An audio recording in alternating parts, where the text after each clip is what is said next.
one of the things I learned in life is that we are always, what the problem that appears before us is called a presenting problem. I think it's social work. People know that. We tend to like react, like this boy comes and he spits in your face, for example. I didn't do that, like close to it. And then you of course can get angry very easily. When we analyze a problem, it's not like you want to be a firefighter putting out little fires. So the big fire, you have to look at the cause behind the big fire, talking about fires. And it's always the social structures that we have to look at, I believe.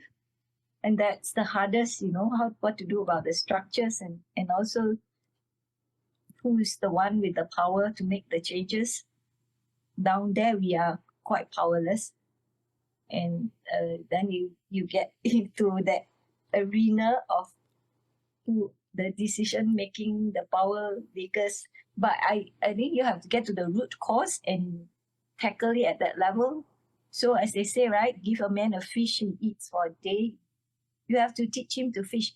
And that's what we're trying to do with we thought, okay, children are your best bet. If we can help them with education, then they can go and learn to fish. So that's in the simplest possible way we could.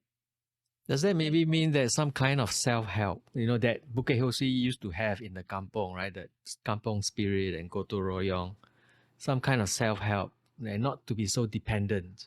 Well, I think like beyond social services are trying to do that with working closely with the residents and the families. So now they have more resources. They can go and knock on doors and talk to the people and empower the mothers to bake and sell that, or So the main thing is you have to understand, get to know the people, and know their strengths and what the solution probably has to come from them, if they need for small projects. Because we are used to telling people what to do, and I think that's the worst. It's the same with counseling.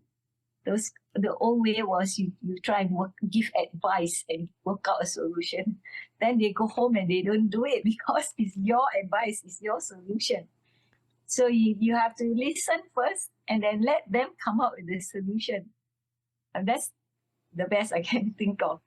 But more than that, you are going into politics and social structures and political structures, which is too much already, too hard.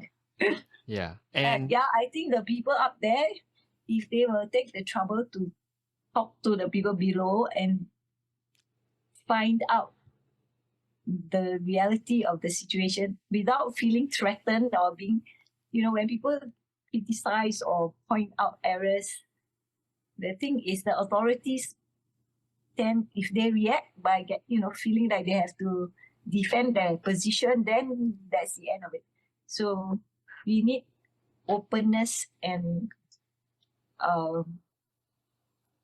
willingness to communicate and share, to listen to other people as well.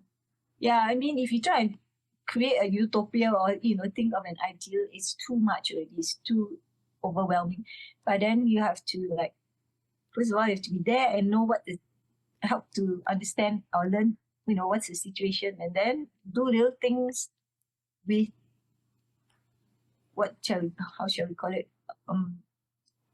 It's combined effort, Yeah, has to come from the residents, from the people themselves. But you can provide the support, the structure, or you can provide the resources if necessary.